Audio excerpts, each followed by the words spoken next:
नमस्कार, मैं हूं खुशबू हजारे। आप देख रहे हैं खबर ठिकाना।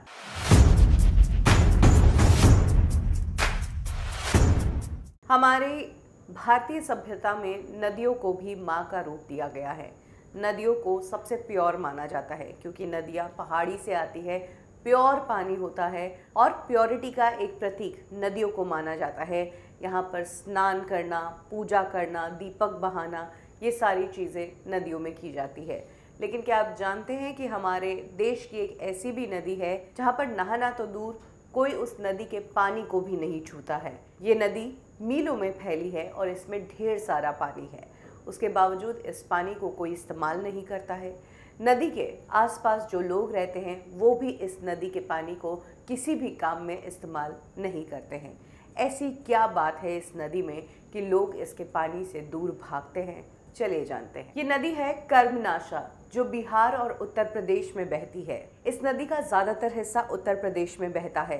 सोनभद्र, चंदौली, वाराणसी से होकर बक्सर में जाकर ये नदी गंगा में मिल जाती है। गंगा जो सबसे प्योर नदी है, उसमें मिलने के बावजूद भी इस नदी के पानी को कोई छूने के लिए तैयार नहीं। सबसे बड़ी बात, पहले के ज़माने में जब नदी के आसपास जो लोग रहते थे उनके घर में पानी की व्यवस्था नहीं थी, तो पानी नहीं होने के अभाव में वो फल खा लेते थे, लेकिन नदी पर जाकर पानी नहीं लेते थे। कर्मनाशा नदी जो है वो दो नामों से बनी है, कर्म और नाश। इसका मतलब ये है कि कर्मों का नाश। इस नदी के लिए कहा जाता है कि ये नदी श्रापित है और कोई भी इसके पानी को छुएगा तो उसके कर्मों का नाश होगा, उसे बुरी खबर मिलेगी। इस नदी को लेकर एक पौराणिक कथा काफी पॉपुलर है, जिसमें कहा गया है कि राजा हरिश्चंद्र के पिता सत्यवत ने एक बार अपने गुरु से सशरीर स्वर्ग में भेजने का आग्रह किया, लेकिन उन्होंने ऐसा करने से इनकार कर दिया। जिसके बाद सत्यवत राजा विश्वामित्र के पास गए।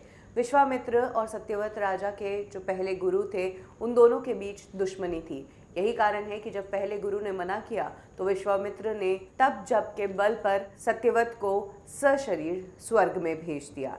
उनके ऐसा करने पर राजा इंद्र बेहद गुस्सा हो गए और नाराज हो गए और उन्होंने सत्यवत का मुंह नीचे करके फिर से उसे धरती की तरफ भेज दिया। लेकिन इधर विश्वामित्र ने अपनी शक्तियों का इस्तेमाल करके सत्यवत को आसमान से नीचे और धरती से ऊपर, यानी कि आसमान और धरती के बीच ही रोक दिया। और इसके बाद देवताओं के बीच युद्ध चला। जितनी भी देर ये युद्ध चला तब तक राजा सत्यवत उल्टे ही लटके रहे, जिसमें उनका मुंह धरती की तरफ था और पैर आसमान की तरफ। जितनी देर तक सत्यवत उल्टे लटके रहे तब तक उनके मुंह से लार गिरती रही और कहा जाता है कि मुंह से उस लार के गिरने से ही ये नदी बनी है। इसके अलावा राजा सत्यवत को उनके पहले गुरु ने भी श्राप दिया था और कहा जाता है कि इस श्राप और इस लार के कारण ही इस नदी को अशुभ माना जाता है और इस नदी का नाम भी इसीलिए रखा गया है, कर्मनाशा नदी।